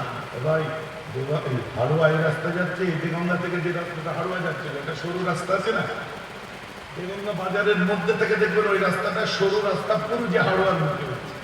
আমি রাত্রে ঢুকেছি, বুঝলেন, ব্যাংকক রাস্তা আমাকে ভয় লাগছে, তো কোথায় যেতে কোথায় যাবো, বুঝলেন। আর এদের আমি বলি দেখবি যেখানে রাস্তা ভুল হবে সেখানে দেখবি কাউকে না কাউকে পেচ্ছাপ পাবে, কি কাউকে না কাউকে পাবে। আর আমার ঘটে ওটাই, যেখানে রাস্তা ভুল হয় ঠিক একজন লোক উঠেছে হয় পেচ্ছাপ করতে না কিছু করতে, মানে আল্লাহ রহমত আর অন্য কিছু নয়। এই মালের মালকে পেয়েছি আমি অন্য জিনিস, বুঝলেন, কানে ফোন নিয়ে আছে, গাড়ির পাশে দাঁড়িয়েছে, ভাই হাড়ুয়া কি এই রাস্তায় যাচ্ছে, আর রাত্রে একটু জোর গলায় কথা বলতে হবে, ভাই হাড়ুয়া এই রাস্তায় যাচ্ছে, হাড়ুয়া এই রাস্তায় যাচ্ছে,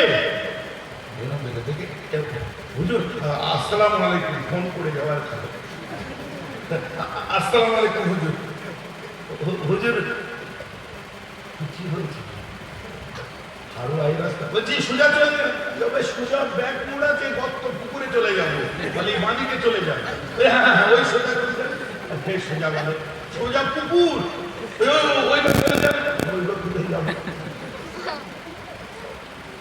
বুঝতে হবে কেন ও ঘরে আছে, সামনে হুজুর থাকার জায়গা বলছে, সামনে পুকুর, হ্যাঁ ওই সোজা, হ্যাঁ হ্যাঁ ওই সোজা, পুকুরে সোজা যাবো কোথায়, পাগল সামনে পুকুর তো ওইবার চলে যান, ওইবার কার সাথে কথা বলছিল তুমি, বইয়ের সাথে, আমি তোমার টানা লোকেরটা, কার বইটা তোমার টানা লোক, এইখানে অসংখ্য আছে কিছু কিছু, ঘর মে বিবি হতে হয়ে পড়া লড়কি को लाइन मारते हैं, হুজুর এইসব কথা কেন বলবে, এটা ভারত তো না, এইসব ছেলে খেলা ইয়ার্কি কথা, হ্যাঁ আমি বলবো না তো তোমার আব্বা এসে বলবে, ওর জন্য তো সমাজ দম পড়েছে, আমাদের এই বলা যাবে না, আমাদের সেই বলা যাবে না, আমাদের অমুক বলা যাবে না, আল্লাহ রাসূল বলছে সারা দিনের মধ্যে তুমি তোমার স্ত্রীর মুখের দিকে একবার মহব্বতের সাথে তাকালে আল্লাহ তোমার 10টা গুনাহ মাফ করে দেবে, আর আল্লাহ তোমার উপর 10টা রহমত নাযিল করবে, বলুন সুবহানাল্লাহ। আর তুমি যদি বইয়ের দিকে তাকাও 10টা রহমত উড়ে যাবে, 10টা রিজিক কম পড়বে, এবং 10টা তোমার গজব মাথার উপরে বাঁধা হয়ে যাবে। সেটা কি, বউ ওরটার দিকে যদি তুমি তাকাও, বুঝতে পেরেছো, বা যেটা বিয়ে হয়নি তারটার দিকে যদি তাকাও, তাকাবারও সিস্টেম আছে, আমি তাকাতে বারণ করছি না, তাকাও, কিন্তু তোমার চোখটা ভদ্র মানুষের মতো তাকানো হোক। আমরা কারোর সঙ্গে কথা বললে তার দিকে তাকাই না, আমরা কারোর সঙ্গে যখন কোনো কনফারেন্সে যাই, যখন কোনো মিটিংয়ে যাই, আমাদের সাথে কেউ কথা বলে না, তখন আমাদের চোখ কি পুরো এক্সরে মেশিন, স্ক্যান মেশিন হয়ে যায় না, তার বডি স্ক্যান করবো, চোখের দিকে তাকিয়ে বা অ্যাটিটিউড দিয়ে অন্যদিকে তাকিয়ে একটু বোঝাবার একটা জায়গা থাকে, কি কথা বলতে পারছি না, অ্যাটিটিউড মানে ওয়েল অ্যাটিটিউড, আপনার তাকে বুঝিয়ে দিলে কিন্তু আপনার চোখটা ঠিক সেই জায়গায় থাকবে, ঘুরুক চতুর্দিকে, তার দিকটি তাকিয়ে বলতে হবে কেন, আমাকে এসে বলে নমস্কার ভাইজান, আপনি আমায় চিনতে পারছেন, আচ্ছা আচ্ছা, অনেকদিন আগে হয়তো একবার দেখেছিলাম, ভালো আছেন তো, বাড়ির সব খবর ঠিক আছে বলুন, আবার পরে দেখা হবে, এটা তো একটা সিস্টেম। আপনি তো অভদ্রতার কাছে শিখলেন না, আমার যদি বলে ভাইজান নমস্কার ভালো আছেন, ওইটাতে সতী সতী ভাব, খালি সততার অভাব, এই যে ছুপ ছুপ করা ভালো না, তোমার ভেতরে কত শয়তান ঢুকে বসে আছে,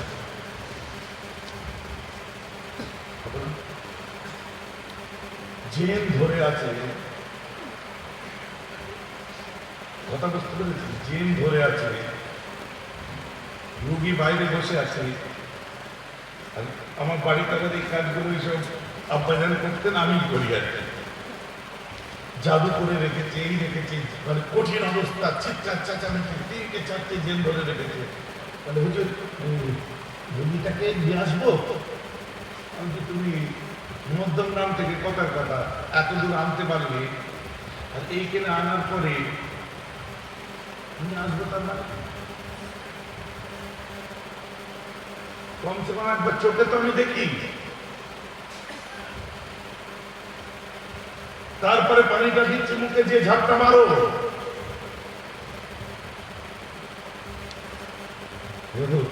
তাহলে আনতে হবে, আমি আনতে হবে না, তুই যে ফেঁক দে, কি ছাড়াবে যা। ওটা হচ্ছে এইরকম। আমাদের একটা হুজুর আছে এইরকম, সেইরকম, 15 দিন পরে দেখি সেই হুজুর এই করে এসেছে। আসসালামু আলাইকুম। তুই কে?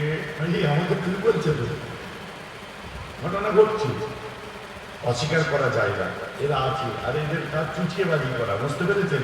সব ভালো জিন যেমন আছে, কেন আসবো আগে এটা শেষ করি। আমাদের আয়েশা বললেন যে আল্লাহ রাসূল যে দুনিয়ার বাদশাহ, আমি ঘাম মেখে এসেছি। তো আমাদের বউরা জিন্দগিতে আমাদের ঘাম মেখে কোথাও যাবে? সত্যি কথা বলেন, বরং আমাদেরকে বলে ভালো ভালো সাবান কেনো, ভালো ভালো ডিও ইউজ করো, ভালো করে যাও, সেজে গুজে যাও। বিয়ে বাড়ি যখন যাচ্ছে, শোনো আমার কিন্তু খালাতো বোনের বিয়ে, আমি যেতে পারছি না, আমার জন্য একটু বলো, খারাপ যেন না ভাবে। চলে যাওয়ার সময় জামাটা ঠিক করে দিয়ে একটু দাঁড়াও দাঁড়াও, তাড়াতাড়ি ওখান থেকে আতরটা বার করে দিয়ে, সেন্টটা বার করে দিয়ে সেটা তো তোমাকে অভ্যাস আছে। সেগমেন্ট মেটে যাও, শালীর বিরলে কথা বলে কি বলে না? তার মানে ওই শালী বুঝতে পারে না, এ বুঝতে পারে যে ঘেমে গেলে এর ভেতর থেকে কি যন্ত্রণা হয়। আমার জান, আমার কলিজা, আমার রাসূল যখন মসজিদে এসেছে, সাহাবায়ে কেরাম বলছে খুশবুটা আমাদের নাক পর্যন্ত পৌঁছাতেই আমরা বুঝে দিই আমার জান চলে এসেছে। হযরত ওমর আস্তে, আব্দুর রহমান বিন আওফ তখন একটু গলায় শব্দ করে, হযরত ওমর ফারুক আস্তে আস্তে পিছিয়ে, আল্লাহ রাসূল সোজা যে ইমামতির জায়গায় দাঁড়িয়ে গেলেন। সুবহানাল্লাহ। কারণ তিনি নবী, তার ইমাম কে হবে? এমন মুসলমান শুনে রেখে দিন, দুনিয়ার বাদশাহ কে ইমাম হবে? তাই আল্লাহ রাসূল যখন ইন্তেকাল করে, আমার রাসূলের জানাজা আমাদের মতো করে ময়দানে ইমামতি করে এইভাবে পড়া হয়নি। দুনিয়ার বাদশাহ একে একে গেছে, কিছু কিছু মানুষ গেছে, তারা দোয়া পড়েছে, হযরত আলী যে দোয়া শিখিয়েছে সেই দোয়া পড়েছে, আবার চলে এসেছে। আবার কিছু লোক গেছে, আবার পড়েছে, চলে এসেছে। এইভাবে একটা নয়, দুটো নয়, 1,40,000 সাহাবা আল্লাহর রাসূলের জানাজায় শরীক হয়েছিলেন। ওটা ছিল জানাজা, মানে যে চলে যায় তাকে জানাজা বলে। জানাজার নামাজ মানে যে ইন্তেকাল করেছে তার নামাজ। বুঝতে পারছেন? যে জানাজার সামনে দোয়া পড়ে আছে, দোয়া পড়ে যখন ফিরছে, আল্লাহ রাসূলকে যখন কবরে শোয়ানো হয়, হযরতে কসম বিন আব্বাস আল্লাহ রাসূলের পাশে শুয়ে পাগলের মতো কাঁদে, চিৎকার করে আল্লাহ রাসূলের কাছে রব্বাহির মতো করে ঘুমিয়ে গেছে। কে? কসম বিন আব্বাস, যার কথা আল্লাহ রাসূল বলেছিলেন, আমাকে যদি দেখতে চাও, আমার সিরাত সুরাত, আমার চাল চলনের সাথে স্টাইল, চরিত্র, আখলাক, খালকিন ওয়া খুলুকিন দুটোই যার মধ্যে পাবে, ওটা অন্য কেউ নয়, আমার চাচাতো ভাই কসম বিন আব্বাস। সেই কসম বিন আব্বাস আল্লাহ রাসূলের পাশে শুয়ে পড়লেন। শোয়ার পরে বলছে, আমি আর উঠবো না। বলছে কেন? বলছে আমার রাসূল কবরে চলে যাবে, আর রাসূলকে ছেড়ে দুনিয়ার মুখে আমি বাঁচতে পারবো না, আমাকে নবীর সঙ্গে দাফন করে দাও। এত মহব্বত ছিল, আমাকে রাসূলের সাথে দাফন করে দাও, নবী ছাড়া আমি দুনিয়ায় বাঁচতে চাই না।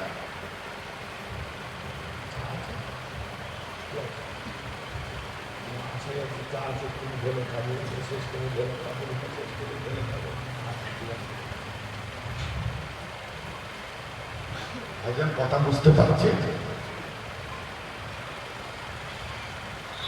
আমার রাসূলের তাহলে কি আজকে একটা জিনিস জানা গেল, জানাজা আমাদের মতো করে হয়নি।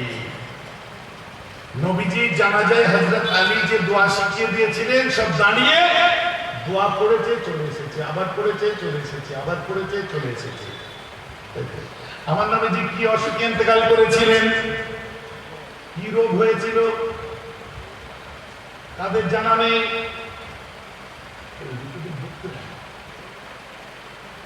শেষ করে দেবো? কারা কারা চান শেষ করে দেবো? হাত তুলে দেখা। কারা কারা চান সারা রাত হোক? হাত তুলে দেখা। একটা হাত তুলে দেবো। বাস্তব আমি তা পছন্দ করি, রাইট? মন থেকে চাইনি, হুজুর বলেছে হাত তুলে দাও, ওতে আমি নেই। আর কারা কারা চান আরেকটুখানি হয়ে শেষ হোক? হাত তুলুন তো। কারা কারা চান আরেকটুখানি হয়ে শেষ হোক? কারা চাচ্ছেন আরেকটু হোক, হয়ে শেষ হোক? হাত তুলে দেখা। কেউ চান না? চলেন আমার নবীর উপর সালামের নজরানে। ইয়া নবী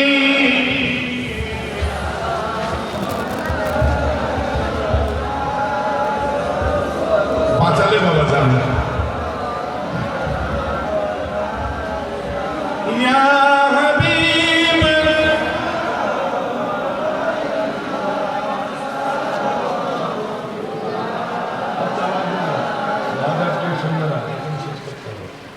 তালা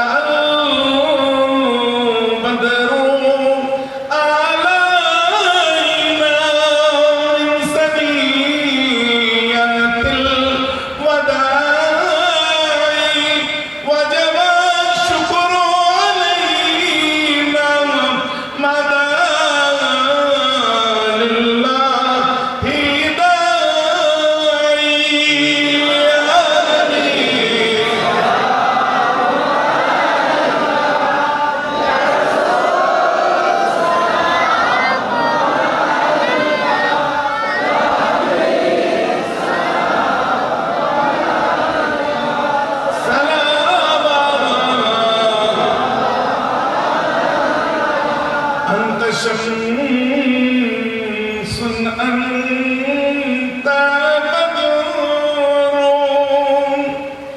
أنت نور فوق نوري أنت سر وغالي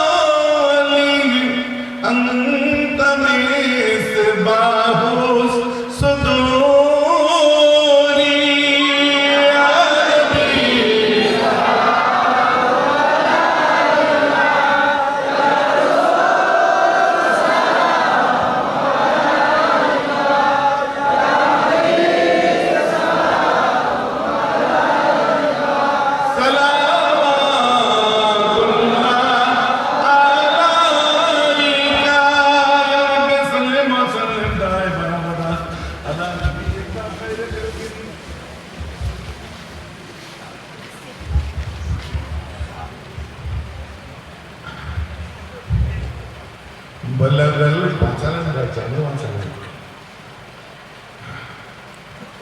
মাশাআল্লাহ। তোমাদের মূল কথা, মোদ্দা কথা, আজকে কতগুলো জিনিস শেখা হলো। কি কি জিনিস শেখা হলো? নবীজির ইন্তেকালে জানাজা শেখা হয়ে গেছে তো নাকি? এটা বোঝা হলো।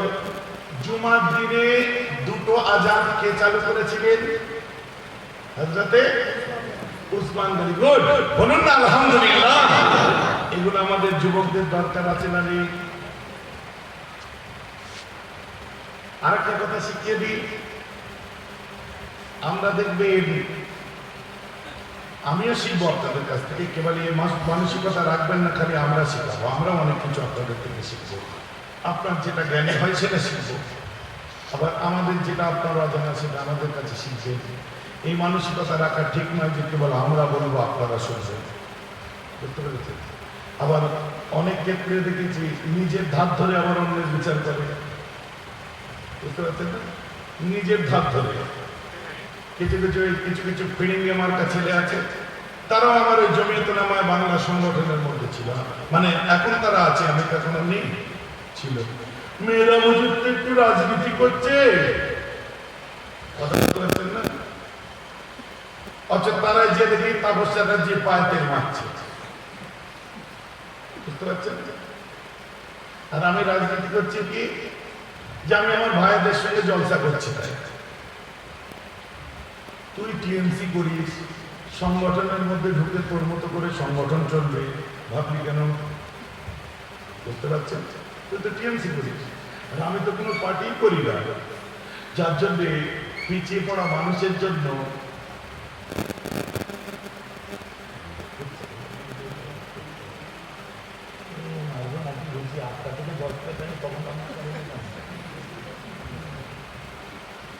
আমার কথা বুঝতে পারছেন?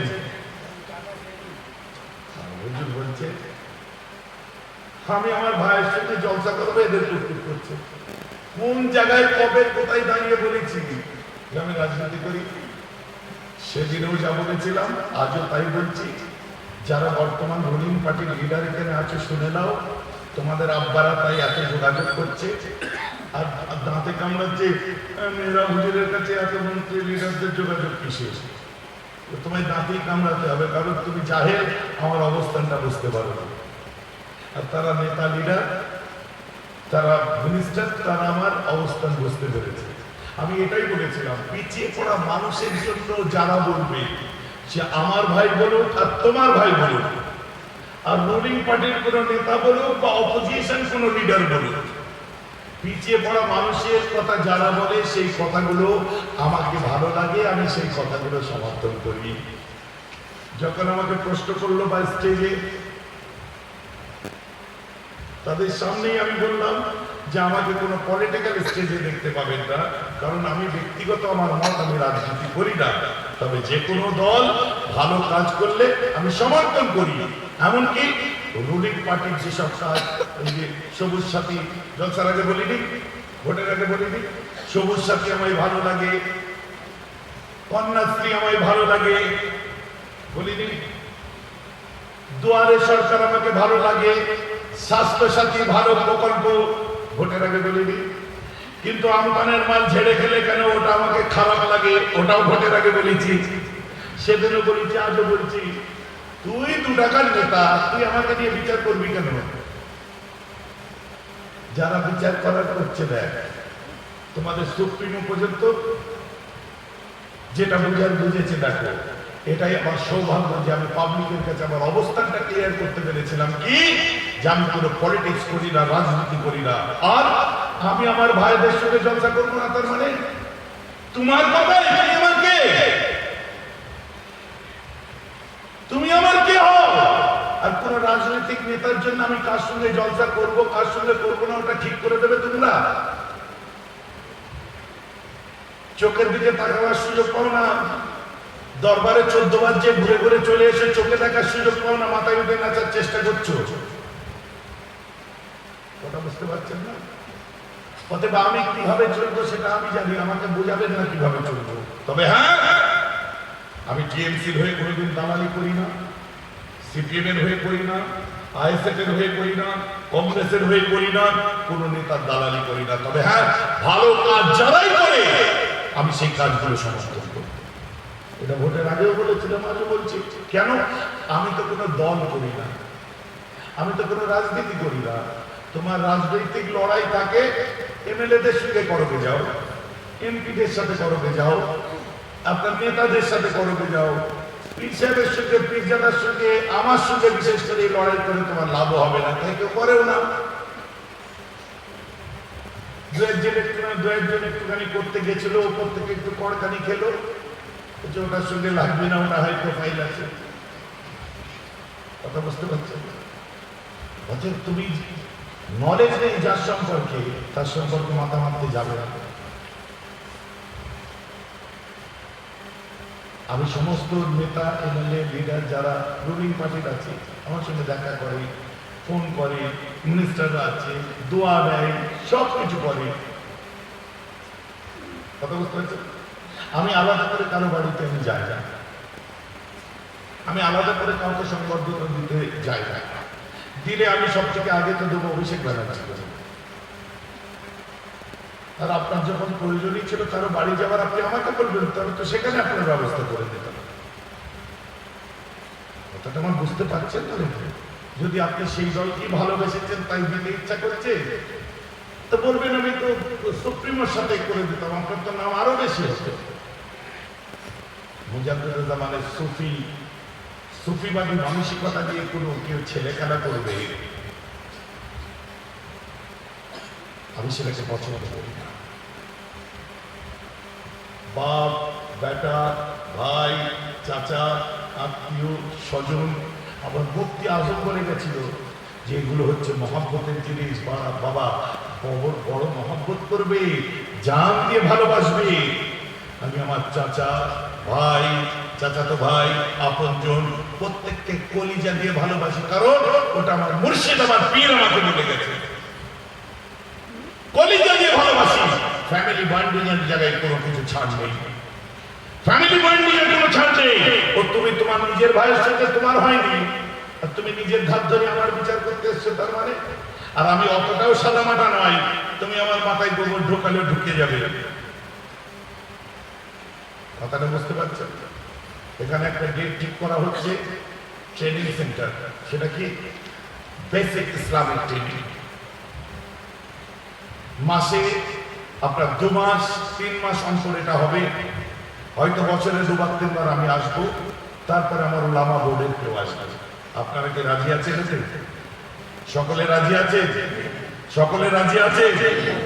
কারা রাজি আছেন হাত তুলে দেখা। নারে তাকবীর! সবাই মিলে নারে তাকবীর! খুব তাড়াতাড়ি লিস্ট চলে যাবে। 100-150 ছেলেরা প্রত্যেক 2 মাস ছাড়া বসবে। হয় আমি আসি, নয় আমার উলামা বোর্ড থেকে আমি যাকে ঠিক করে দেবো আসবে। সিলসিলার মূল নীতির উপরে ট্রেনিং, সাথে সাথে এবং আমাদের জিকিরের মজলিসের মধ্যে দিয়ে শেষ হবে। নামাজুল আমাদের ওখানে জিকির হয়, এই হয়, সেই হয়, মাশাআল্লাহ। যেখানে যা জিকির আজকাল হচ্ছে সেগুলো সেভাবেই হবে, সেটা যারা করছেন তারা করবে।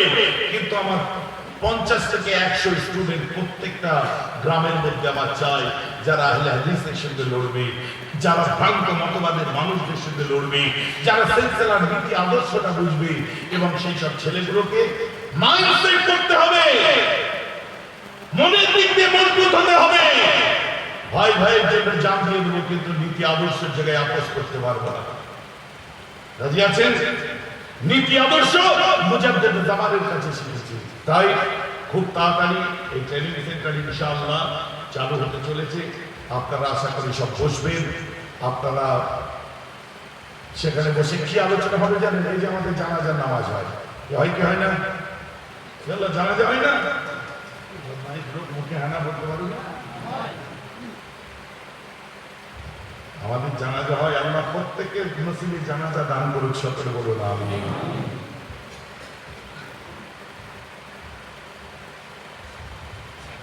ঠান্ডা হয়ে গেলে বলতে পারবে?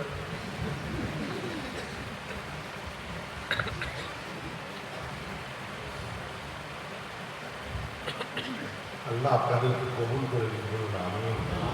বাবু দাঁড়িয়ে কষ্ট হচ্ছে না?